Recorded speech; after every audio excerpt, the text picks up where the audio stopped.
सुना कान खोली तोरा बोली हिमाल पहाड़ तराई के देश के छोरा भेदभाव जे करेला ओका हिंच के लपेटा अब सुनल जा मो देश में ही बाप कैसन होला देखा। सुना कान खोली तोरा बोली हिमाल पहाड़ तराई के देश के छोरा भेदभाव जे करेला ओका हिंच के लपेटा अब सुनल जा मो देश में ही बाप कैसन होला देखा। चलो विश्व में देख भाई दूसर का स्वर्ग लोक नेपाल जेका नाम धर्म संस्कृति रीति रिवाज सबके आपन आपन बा अलग मान शान प्रकृति के वरदान आपन सुंदरता से मोहित कैले बा सबके ध्यान शांति के मुहान महान हमार देश हिमाल पहाड़ मिल के तराई बनावला सबके एक पन्ना पलटा के देख वीर ईमानदार योद्धा नेपाली गोरखाली इतिहास में पैबे एक आके देख शांति के भगवान गौतम बुद्ध लुम्बिनी महान सीता माता के जन्म स्थल जनकपुर धाम भाई इहो हमार स्वदेश के शान भेदभाव के नाम पे ना कर बदनाम ई देश के नाम तू ऐसन कर काम जेका से बने तोरा आपन नाम पहचान बड़े देश के शान देखे वाला करे वाह सब लोग जन।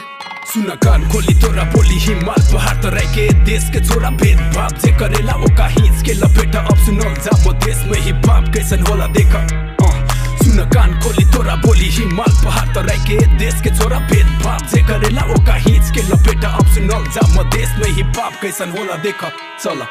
नमस्कार भैया राम राम के साथ शुरू होला सुबह के काम हंसी मजाक गुस्सा खुशी के साथ बीतेला सबके शाम आपन आपन प्लान कुर्ता और धोती सिर पे ढाका टोपी गमछा हमनी के शान किसान अन्न के भंडार खेती पाती पे निर्भर बा हमनी के जहान तराई आदिवासी थारू मधेसी हमनी के पहचान। आई के मधेस में अलग शान से भी यो मा लॉलीपॉप नहीं तो की न प्योर हिप हॉप जीना आगे दीवन भाई के ये बढ़िया गाना सुना चला।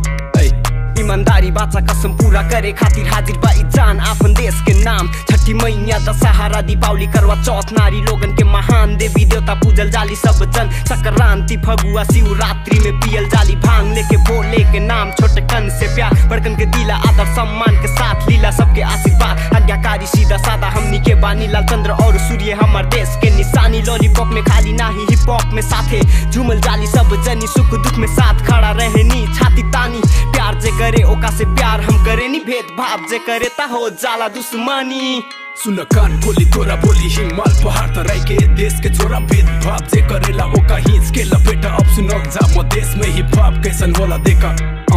सुन कान खोली तोरा बोली हिमाल पहाड़ तराई के देश के छोरा भेदभाव जे करेला ओका हिंच के लपेटा अब सुनल जा मो देश में ही बाप कैसन होला देखा। बेटा चलो